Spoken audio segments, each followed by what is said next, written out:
Étoile Duo, c'est un centre de périnatalité sociale qui dessert tout le Haut-Saint-François pour les personnes enceintes et les familles 0-5 ans.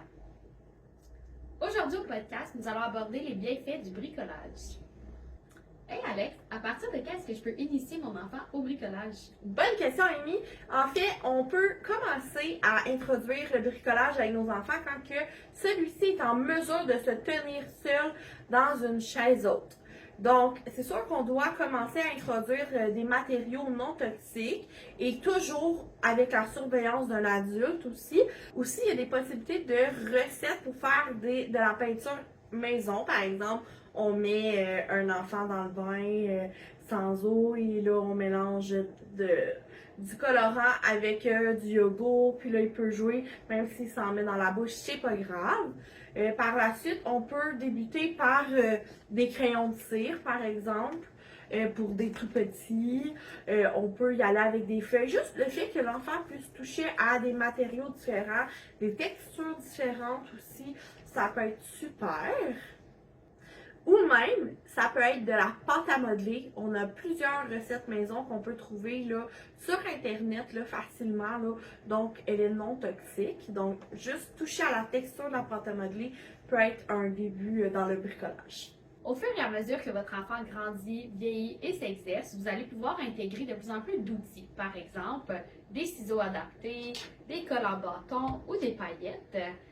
Vous pouvez aussi lui donner des objets pour faire des impressions, par exemple avec de la peinture, que ce soit des éponges, des bouchons de liège ou même un pilon à pommes de terre pour faire des impressions différentes. Amy, j'ai une question pour toi. Oui. C'est quoi les bienfaits du bricolage chez les enfants?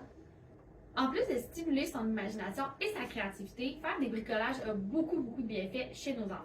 Par exemple, ça va améliorer la précision de ses gestes. Tout ce qui est motricité fine, motricité globale, quand on fait du découpage ou qu'on étend la colle, on pratique ces habiletés-là. Au niveau de son langage, on développe tout un vocabulaire autour de les verbes peinturer, colorier, aussi découper. Ensuite de ça, ça éveille tous les sens parce qu'on touche différentes textures, différents produits et on observe beaucoup le monde qui nous entoure. Finalement, les activités d'art plastique aident aussi votre enfant à prendre des décisions et à s'affirmer. Il exerce aussi sa concentration, sa patience et sa persévérance. Quelles sont les conditions pour qu'une activité de bricolage soit agréable?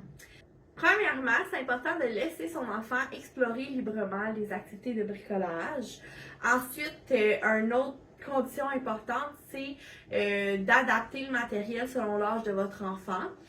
Ainsi qu'on doit laisser de côté la performance aussi, on doit s'amuser pendant ces activités-là avec son enfant. Aussi, c'est important là, de le laisser prendre des initiatives donc pour laisser aller sa créativité et ainsi offrir plusieurs variétés dans les matériaux, donc d'utiliser là, votre imagination pour avoir du matériel à sa disposition. Si vous avez des questions au niveau du développement de votre enfant, n'hésitez pas à contacter l'Étoile Duo. Merci d'avoir écouté ce podcast et au plaisir de se voir au prochain. Yay!